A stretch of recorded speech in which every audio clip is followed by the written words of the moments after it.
Look out, there's a bomb!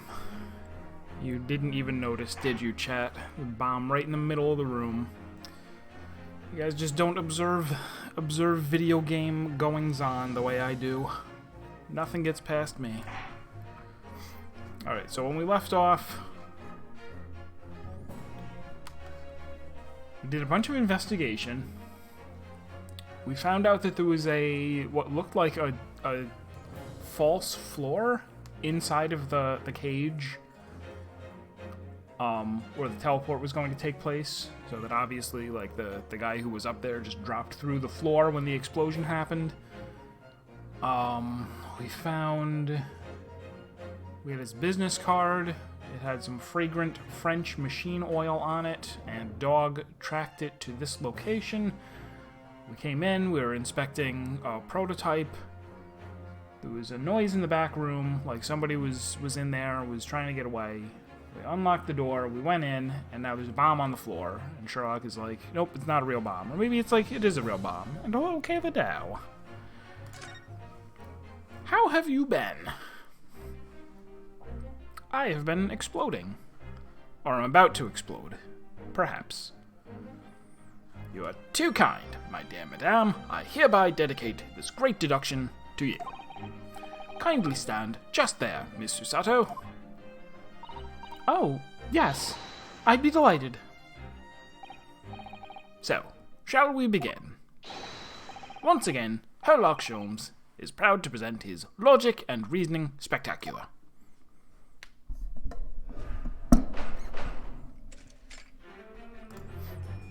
These are great fun.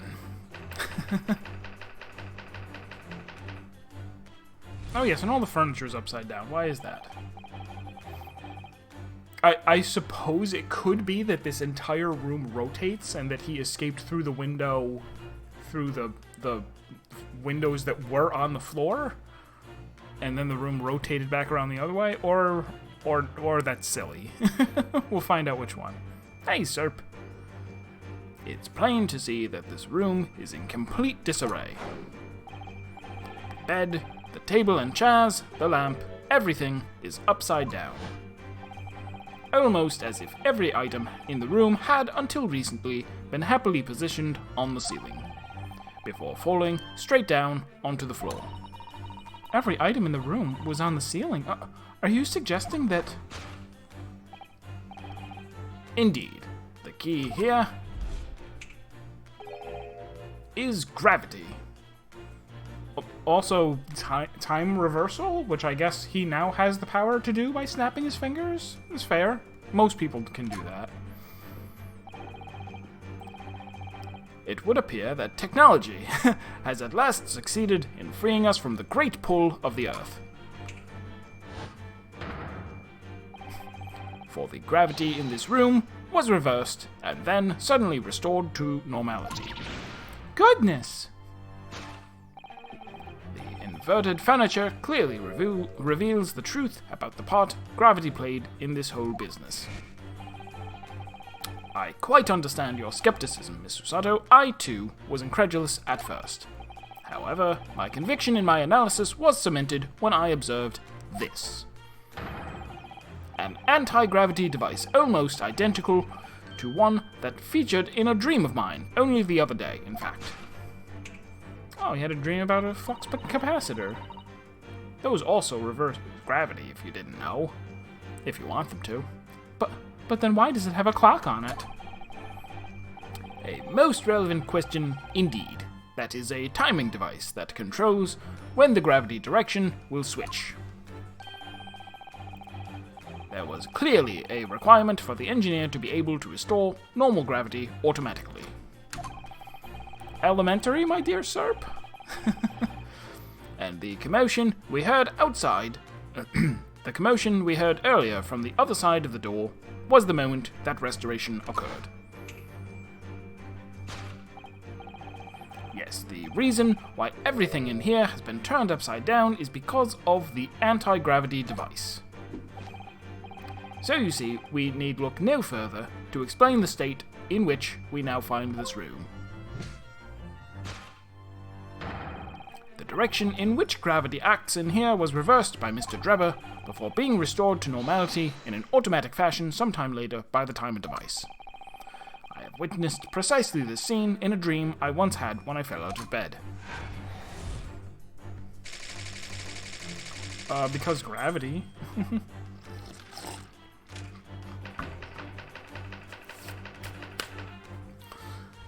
Missing engineer. Now, let us consider the next conundrum. What was our engineer friend's aim? Indubitably, the greatest clue we have to explain his actions is above our heads. Yes, how is it possible that there are footprints all the way up there on the ceiling? A question whose answer will lead us neatly to the truth, my dear madame. The reason there are footprints on the ceiling is because of the nearby skylight. Of course, Drebber's aim was singular, to escape, by means of a ropeway. See, look at the picture of a ropeway right up there. Nothing gets past me. However, there is but one way into this room, excepting the skylight, that is. Ah. By inverting the gravity in here, Drebber was able to fall conveniently to the ceiling, and make his escape via the otherwise inaccessible skylight, leaving those footprints behind on the way. But the ceiling in here is very high, Mr. Sholmes. If the gravity reversal was sudden, wouldn't Mr. Drebber have fallen up to the ceiling rather violently? Falling up is both scientifically and philosophically a rather interesting concept, I feel. But the man was cornered with nowhere to run, so escape through the skylight was his only option. You may recall that I found this in the room earlier, which I believe offers a solution. Oh, the rope. To reach the intended destination, what better tool than this rope? By anchoring one end to the wall, the man was able to lower himself safely to the ceiling. Which explains how Drebber was able to escape this room before our arrival. He reversed the pull of gravity and fled via the skylight. And personally, I should very much like to reverse the pull of gravity again now, just for fun.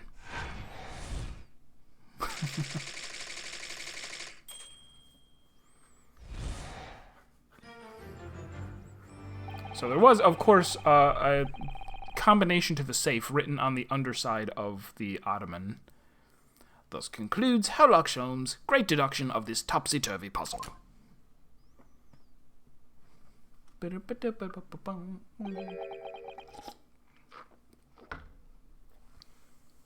So could it be that he was actually, he was manually flipping all of this furniture over? Like, one of these things has the combination for the safe on the bottom. I forget which one.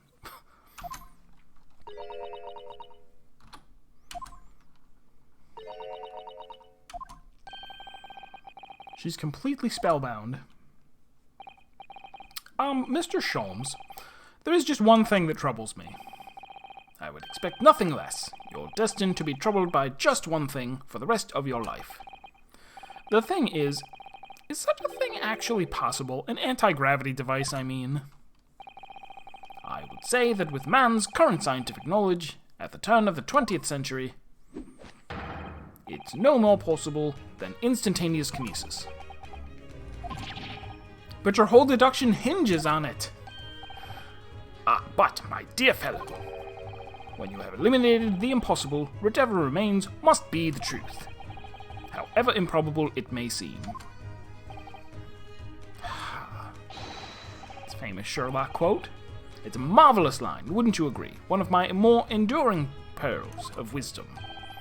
I had Iris come up with the exact phrasing. My original was clumsy. Yes, I have a feeling I've read it in something Miss Susato went through once. She objected. Actually, there is one other thing, Mr. Sholmes. The spell's broken at last. The rope you found was on the floor, wasn't it? Indeed it was, in lonely coils near the wall. But if Mr. Drebber had used it to escape in the way you described, wouldn't it still be tied to the wall?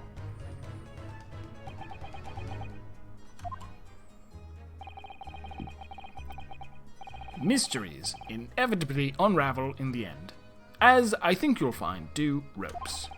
And as evidence of such, you need only look at the mystery we faced in this room, now skillfully unraveled. That argument is as circular as the coils of rope. I think perhaps we might need to give Mr. Sholmes the usual little helping hand. I'm sure with some minor corrections, the great detective's great deduction will lead us to the truth. Yes, you're right. We must do it quickly, before the bomb explodes, which everyone has forgotten about, or just doesn't know in the first place. If you're ready, then let us resume. Sherlock Sholmes' Logic and Reasoning Spectacular.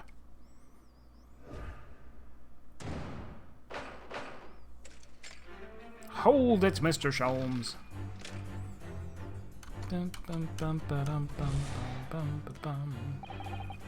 It's plain to see that this room is in complete disarray. The bed, the table and chairs, the lamp, everything is upside down. Almost as if every item in the room had until recently been happily positioned on the ceiling, before falling straight down onto the floor. Every item in the room was on the ceiling? Are you suggesting that... Indeed. The key here is gravity. It would appear that technology has at last succeeded in freeing us from the great pull of the Earth. For the gravity in this room was reversed, and then was suddenly restored to normality. Goodness. The inverted furniture clearly reveals the truth about the part gravity played in this whole business. To think gravity could have been reversed in this very room, I find the whole idea utterly enthralling. Only Mr. Sholmes could conceive of such an explanation. But the man himself admitted it was a scientific impossibility, so... Yes, you're quite right. We must completely discount the idea at once. Ooh, it's unusually merciless of you, Mr. Sato. When you have eliminated the impossible, whatever remains must be the truth. The great detective himself said so, didn't he? Well, refusing to part with his dreams of anti-gravity devices. Yes, I suppose so. Well, let's see if examining this topsy-turvy scene a little more closely reveals some proof that shows exactly what the gravity in this room was or wasn't doing.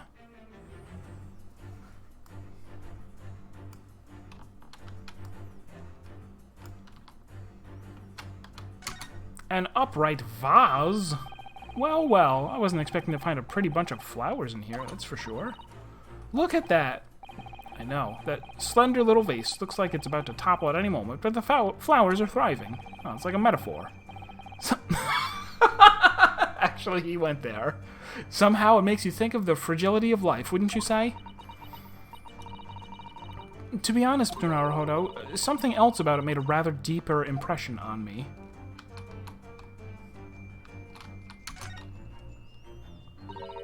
All the furniture in here is very conspicuously upside down, certainly.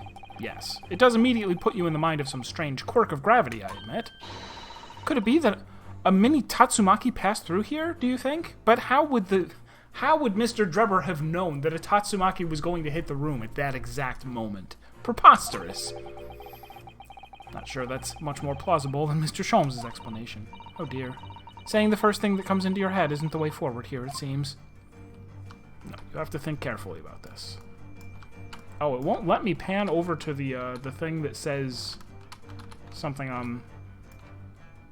underneath it. So I guess it's going to be the vase.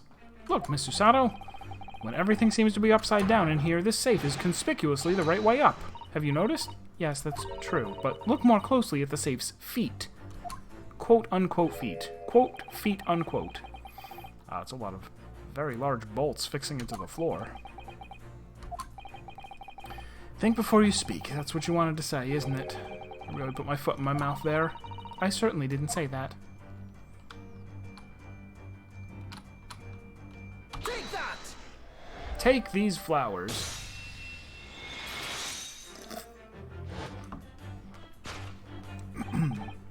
The upright vase clearly reveals the truth about the part gravity played in this whole business. Upon my word, Mr. Naruhodo, you've surpassed yourself by completely turning my argument on its head. Trying to impress your assistant here, perhaps? No one is trying to steal your spotlight here, Mr. Sholmes. Trust me. As you rightly say, though it appears at first glance that all the furniture in the room is upside down, this unassuming, slender vase is standing keenly to attention. And unlike the large safe, there is nothing affixing it to the floor. And it's the exception that breaks the rule. In short, much as it pains me, the gravity in this room was never inverted at all. My deepest sympathies for your loss. Oh, poor Mr. Sholmes. But the show must go on, so let us continue with our deductions. Now that we know this contrivance is not, in fact, an anti-gravity device, there remains but one other possibility. You don't say. Someone deliberately turned over every piece of furniture in here. Which might sound obvious, but it leaves one mystery very much unsolved. Namely, why would anyone choose to do that? Quite. And naturally, there is an explanation. Yes, the reason why everything in here has been turned upside down is because of the anti-gravity device. No. He's absolutely determined that this device must have something to do with it, isn't he? I'm afraid the lure of an exciting scientific explanation is too strong. Well, there's no doubt that somebody did this. Somebody turned all this furniture over. So whoever it was must have had a reason. I'm afraid nothing comes to mind at all, though. Well, does anything come to your eyes? The brain of your eyes? How about that? Look, there's something written on the other... Oh, I thought it was an ottoman. I guess it's an armchair. Something written on the other side of this armchair. Oh, yes. Safe. 432582. Safe? As in safe and secure? As in secure lockable box, I mean. No, it clearly says Safe. Admittedly more likely. Well, there is a large safe bolted to the floor on the other side of the room, so yes. So you mean this number would let us open it? I wonder why it's written here, though. Why it's written here, though. Take that!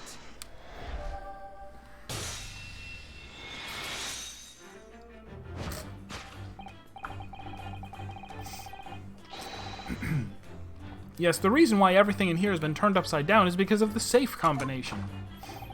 Precisely. I believe, Mr. Naruhodo, that you had a very similar experience once, did you not? Yes, last year when I bought a lottery ticket and noted the ticket number down... What? What? Why would you write the number down? Just put the ticket there. Noted the ticket number down inside the inside cover of a book, just in case. That's it. For people are forgetful souls at heart and always make a written note of important information. Just keeping the ticket itself safe would be more sensible, I think. The voice of reason, Miss Susato. And what, pray, happened next, Mr. Naruhodo? When the day of the draw came around, I'd forgotten which book I'd written the number in and had to turn my room upside down to find it. That's it. For people are forgetful souls at heart and always forget where they've noted things down. Not if you always note things in the same place, like in my book that contains all the information in the world. I actually won the second prize, you know. But I couldn't remember which magazine I'd slipped the ticket into, so I had to turn my room up. Thank you, Mr. Naruhodo, but I believe I've proved my point now. It just turns off his spotlight. I like that they're playing around with this now. Even though they didn't need to. Even though I would have been happy if it was just normal deductions the whole way through. Which is that a very similar scenario has clearly unfolded in this room. Finding himself requiring access to the safe, the occupant of this room needed the combination code. He remembered that he'd written it on the underside of a piece of furniture, but forgot which one. Leading to the state in which we now find the room. Yes, Mr. Drebber turned over all the furniture in here in a desperate hurry to locate the combination code that would unlock the safe.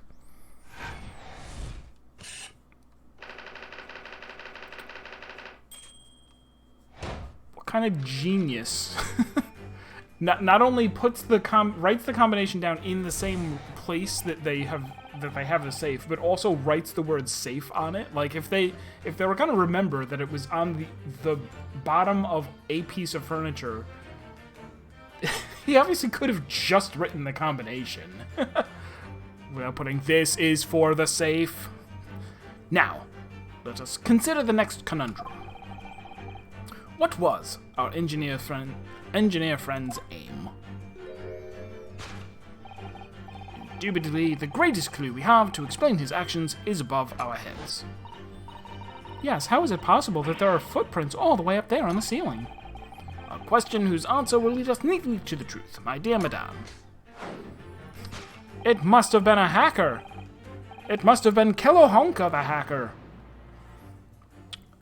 We found out, wait a minute, did Shamspear even go to jail? We found out that he had murdered. He had wanted to get into the other apartment. Like when he moved in there, it was because I don't remember how much of it you saw, but he had previously been in jail with a guy who had said, "Oh, I stole something really important and I put it in this apartment that I used to live in." And then that guy died in jail.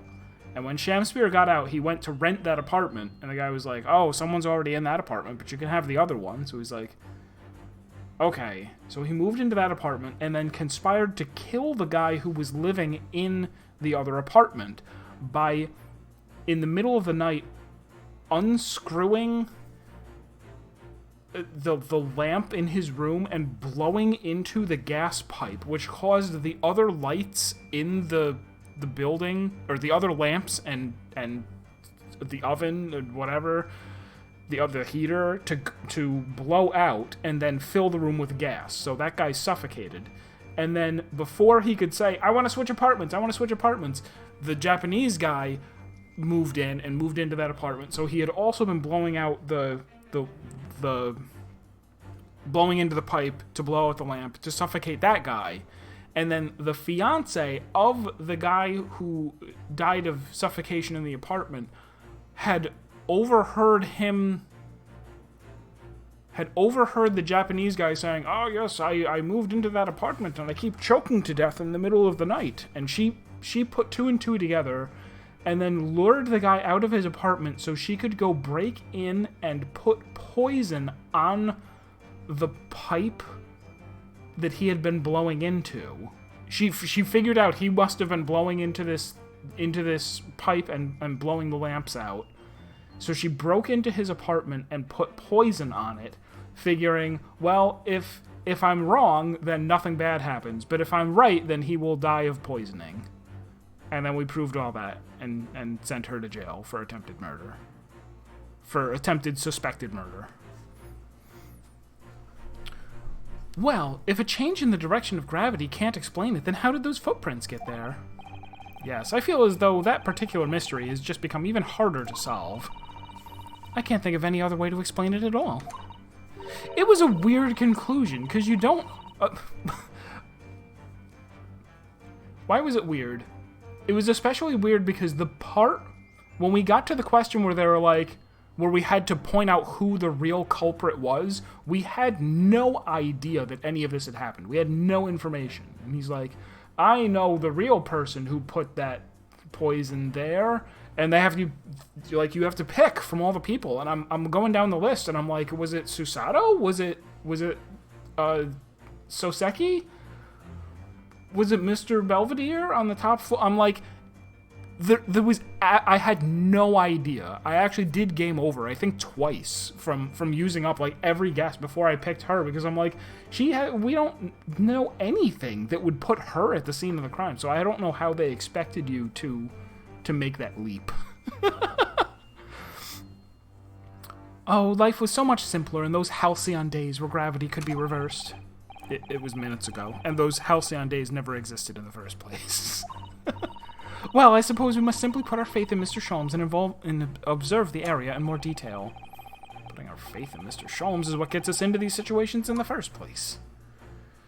She had the poison for Cusco. The poison specifically designed for Cusco. Cusco's poison.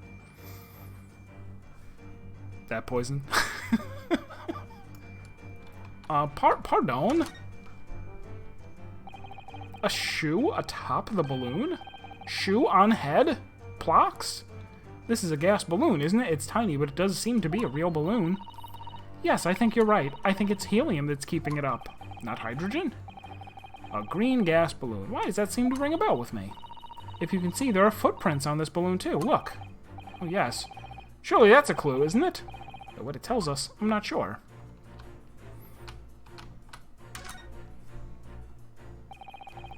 It looks like these are the only windows in the room. Ah, what a very inexpensive building. In other words, if you wanted to escape without using the door, these skylights would be the only way. Yes, that's true. But even so, right next to the only escape route, we notice some telltale footprints.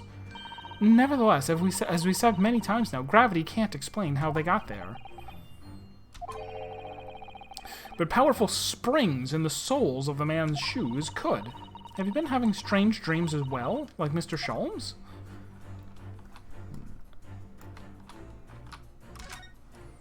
Hello, shoe. It's hard to believe, but there's a shoe up there, look. Oh, yes. And there are more footprints on this little balloon, too. Perhaps the shoe was thrown up here and became lodged, do you think? If so, judging from the number of footprints, it must have been thrown up several times. Why would anyone be throwing shoes up at the ceiling? Oh dear. That's beyond me, I'm afraid. Because of the nearby shoe. Oh, I guess it's going to be the balloon. Take that! Oh! Being able to fly freely in the sky, that has been mankind's dream for centuries. And of course, the balloon is the invention that's made that dream come true. Mr. Drebber, clearly a man of his dreams, used the balloon to ascend to the ceiling and plant his feet on the roof. I take no pleasure in delivering bad news, but the undeniable truth is, it's clearly too small. What? I knew you were going to say that. My dear fellow, then you are twice the fool. If people could fly in such small balloons, why would anyone ever manufacture larger ones? I despair of your lack of common sense at times, Mr. Naruhodo. Ugh, that really hurts, coming from you. So that's the first one that we've gotten wrong in a deduction. Oh, really are a puzzle, and they're so close to the skylight, it really is very hard to believe the two are unrelated. But perhaps we need to approach this from a different angle?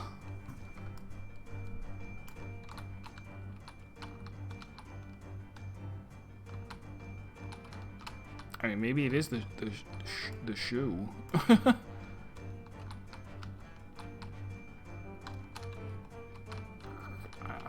I guess. It's the only other thing I see.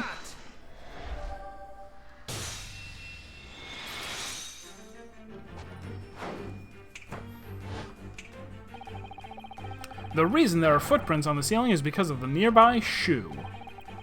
And on closer inspection, there are clearly footprints all over the balloon as well.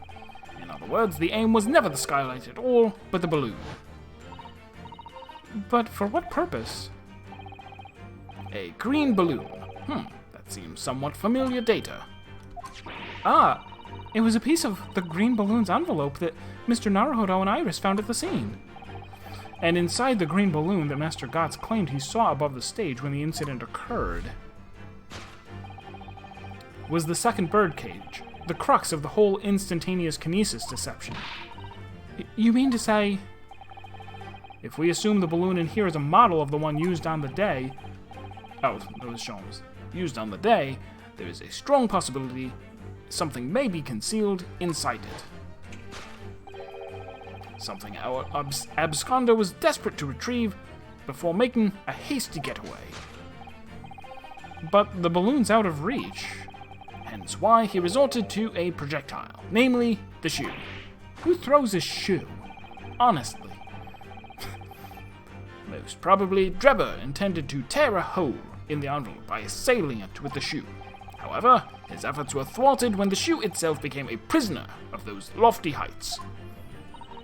Oh dear. We desperately need to examine that balloon. If only we had a loaded grenade launcher. You may recall that I found this in the room earlier, which I believe offers a solution. Oh, the rope. To reach the intended destination, what better tool than this rope? Mr. Sholmes has managed to bring the deduction back to the rope. I'd have to admit that was clever. So we just throw the rope up to the balloon, then pull it down to us on the ground? Which is much easier said than done, I feel. Could take us a very long time as well. True. Perhaps we need a more crossbow method. In fact, we already have one, of course, don't we? Ah. Take that!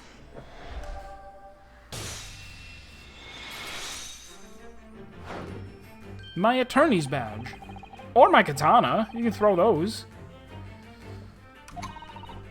That was found at the scene, in fact. And in all likelihood belongs to Mr. Drebber. If the man had only brought it away with him that day, he could have avoided losing a shoe at such a critical time as this.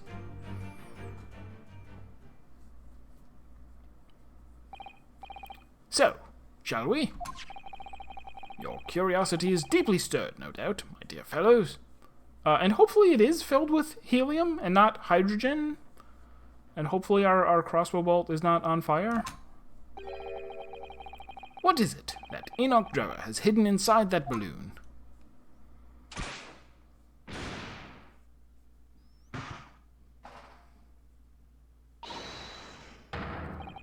What the? A waxwork? Indeed it is. A waxwork head inside a metal mask. A mask that is shut tight and fastened with a strong and quite impenetrable block. Just use the cat door machine, obviously. So we can't see the face inside, that means. Just a moment. This is the head of a waxwork model? Does that mean... Oh, goodness. I see you've joined the dots, Miss Susato. Excellent. Ah, of course, a headless waxwork model. The case of the abducted Madame Two Spells model that you largely solved. It was only the head of the killer that was still missing. Indeed it was. But I believe Madame Two Spells will now have to settle her sizable account with me. This, as you have now surmised, is the head of the infamous Professor. Yes. But why is it here? This conclusively confirms my suspicions. The man responsible for stealing the Professor from Madame Two Spells and returning it, sans tête, earlier today was none other than Enoch Drebber. Is it pronounced tet? I think it is, because head to head is tet-a-tet. Maybe.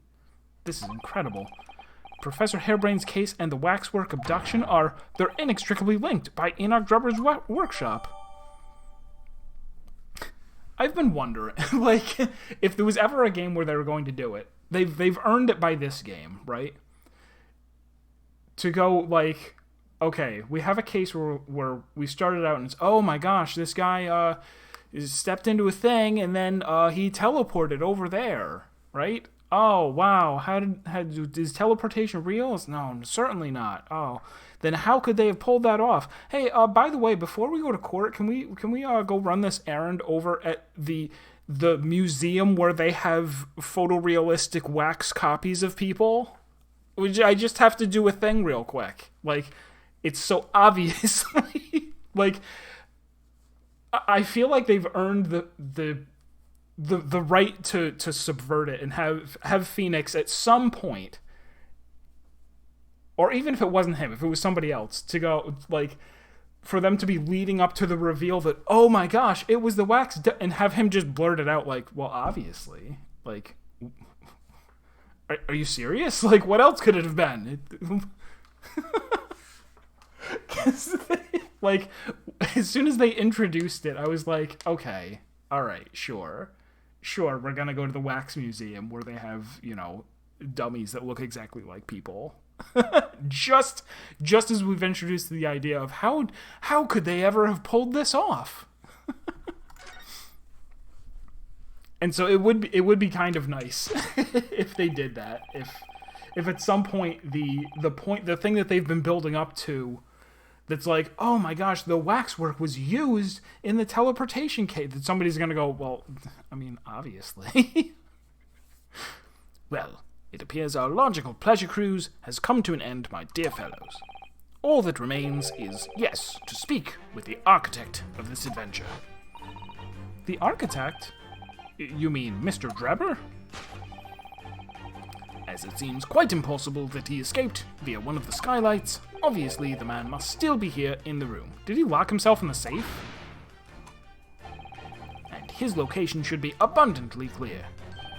If you simply reflect on the journey we've made together during this deduction. Enoch Drebber is right here, somewhere in this room?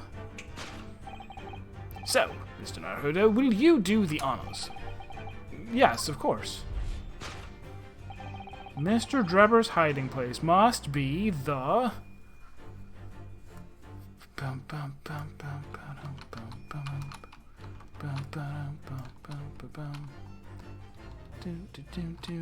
bomb. I mean, there is a wardrobe. It's either the wardrobe or the safe. I don't know why we didn't consider the wardrobe. I didn't know what it was over there.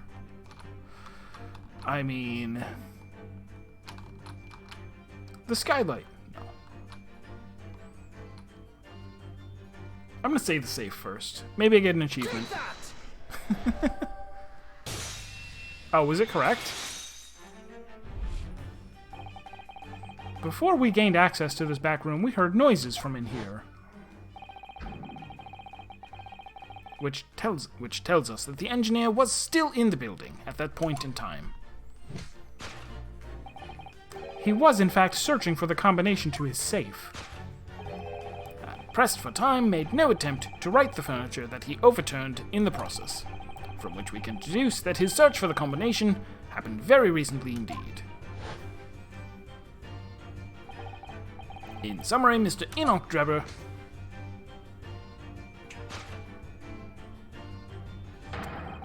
is at this very moment inside the safe. I thought this was going to be wrong. Isn't the warp...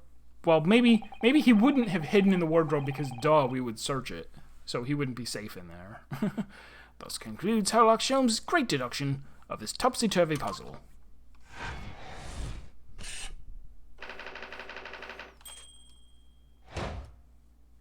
It would also conveniently protect him from the bomb that is moments from exploding.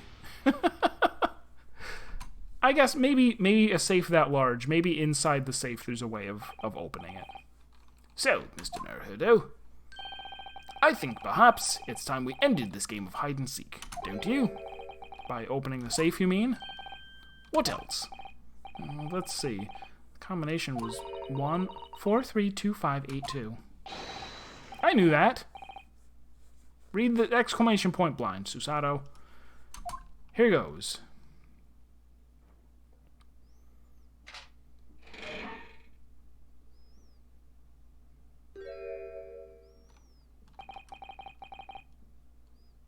You found me.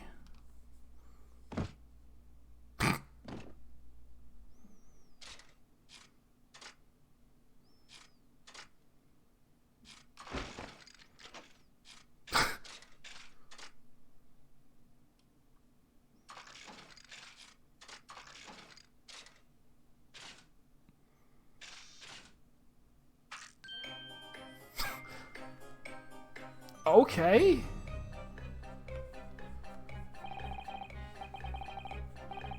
He's got a robot hand, but does he also have a robot eye?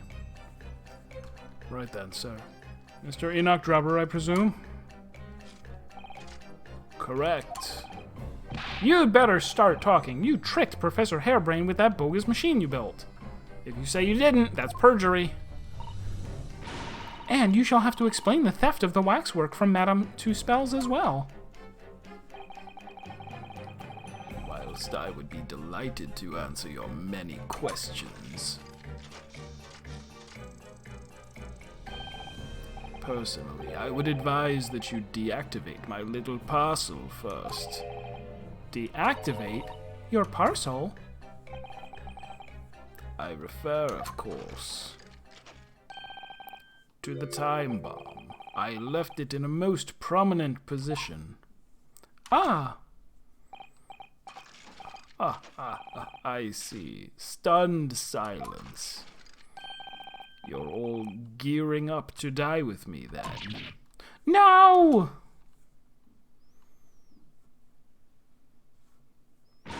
Mr. Sholmes, with only 7 seconds to spare. Oh, we just skipped it? That was too close for comfort. I got 1 foot in the grave already. Are you trying to help us get a killer or get us killed? Mr. Sholmes' deductions can be completely life-altering, can't they? Well, my dear fellows, that was a close shave.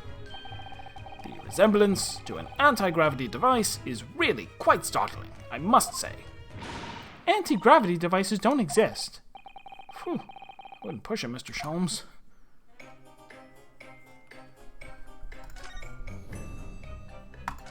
What even happened here? What on earth happened in here? You've found me, haven't you? No need to screw me down any further. Everything in here is precisely what it seems. Yeah, well, we'll be giving it a thorough going over, don't you worry, Drebber.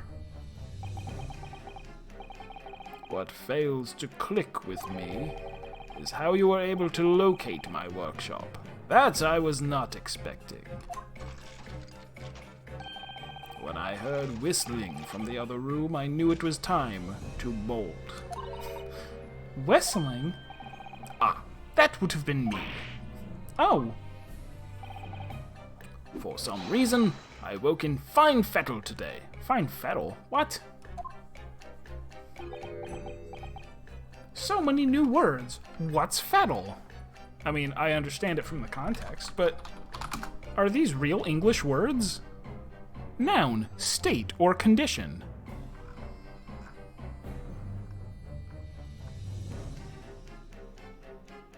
And old Matthew, a mill hand, said the other day he didn't feel in a grand fettle. Alright, that's English. Checks out. No words, just tightly squeezed chips. Clearly, I must have a screw loose, though, as I couldn't remember the combination for the safe. And another one loose, as I couldn't remember on which piece of furniture I'd written it down. We also found a rope over by the wall.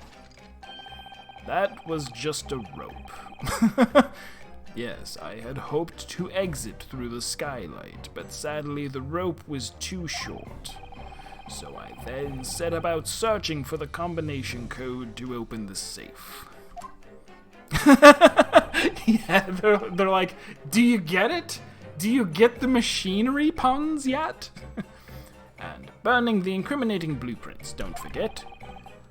Regrettably, though, you failed to retrieve the head from the balloon among the rafters. And after that, you hid yourself inside the safe? Having first set this parcel ticking. Well, I had no intention of being nailed by the police.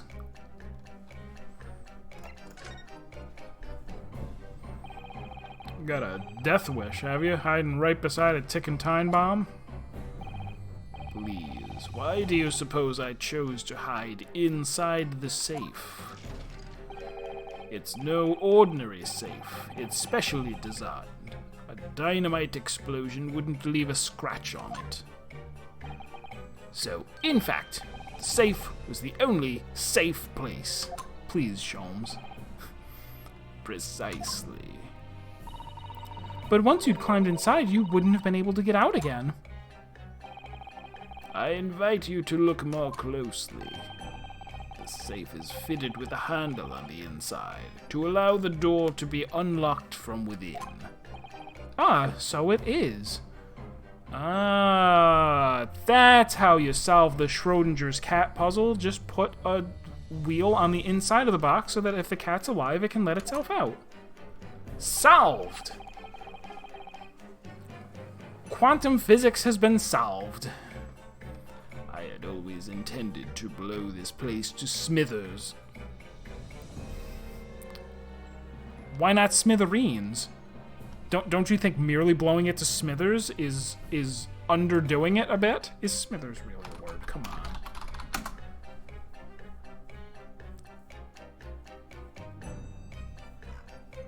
Dictionary.com corrected it to smithereens.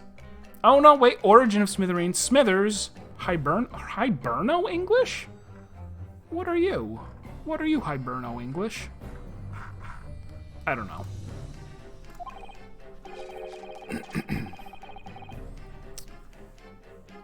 Right? Yeah. I mean, a smithereen has got to be very small. Merely blowing it into smithers, that's like 2 pieces. I just wasn't expecting uninvited guests to come along and screw up my plans. Do you mean to say you were planning to blow us all up? No. That was unforeseen. What do you mean?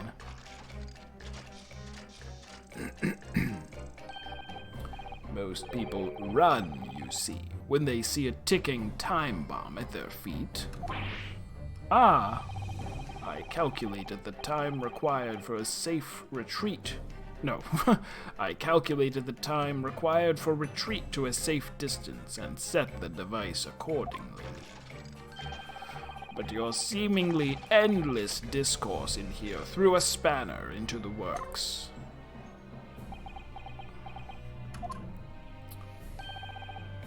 Is something wrong, Gregson? Do I have something on my face beside the usual eyes, ears, nose, and mouth? Do I have any gears on my face? Wait, mither? Mither is all... Mither, smither, and smithereen? Gosh. I think we have a fairly good idea of what's been going on in here now that I've looked up new words in the dictionary. But what about the 2 incidents you've evidently been involved in recently? Professor Hairbrain's instantaneous kinesis experiment at the Great Exhibition, and the waxwork model you stole, which this head belongs to.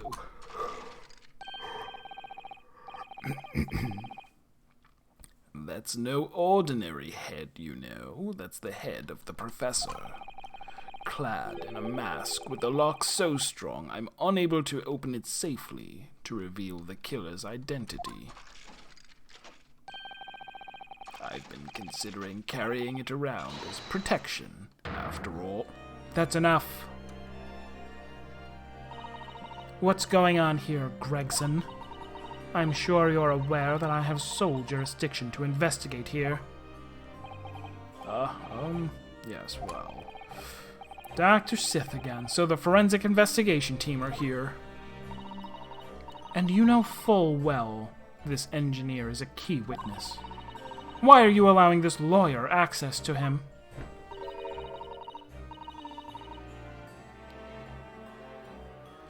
So wait, mither, unrelated. Mither is a word that means to look at oneself in the mirror. Yammer I've heard of. I've heard of someone yammering on. Mither is definitely brand new, though. If Lord Strongheart knew of this, you would be finished. You lot, leave at once. My dear madame, there's no need for such a threatening tone, I assure you. After all, that's no way to greet an old acquaintance, is it, Dr. Sith? Hello, Sholmes. Mr. Sholmes knows somebody? Impossible! If it's protecting the machine next door that's causing such a sour expression on your face, you're quite misguided. It's really nothing more than a shell. You get out. But of course, we'll show ourselves the door. I see you haven't softened at all. Mr. Naruhodo. Yes? It would appear that our delightfully entertaining investigations have run their course for today. But Mr. Sholmes... Let us leave this place in the doctor's capable hands. I said, get out. Detekoi. Or is that come here? Whatever. Now, all of you. Your presence here is not required either. Your presence here is not required either, Gregson. Oh, wait. Mither, to look at oneself in the mirror, is Norman. In modern English, mither is just to yammer, to pester someone about something. But I'll say just one thing before I head off. If it wasn't for this lawyer and his companions, we'd never have found this place, and the whole workshop would have been blown to bits. There was a time bomb set in here, with this lot disarmed. Inspector!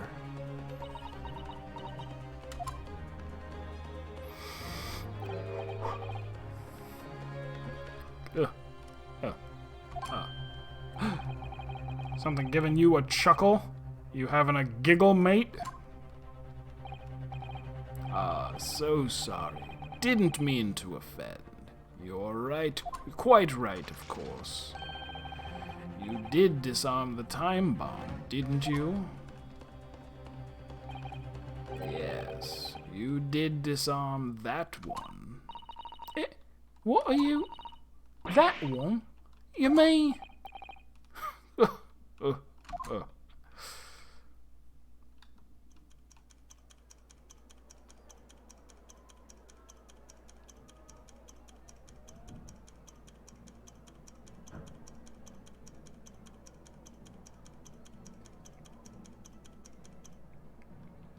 cares if that blows up? Those two policemen guarding it didn't even have names. Or families. They were each 2 days away from retirement, though. It was an hour later that we heard the news of the enormous explosion that ripped through the experimentation stage at the Great Exhibition. Professor Harebrain's invention and all its secrets were blown away forever.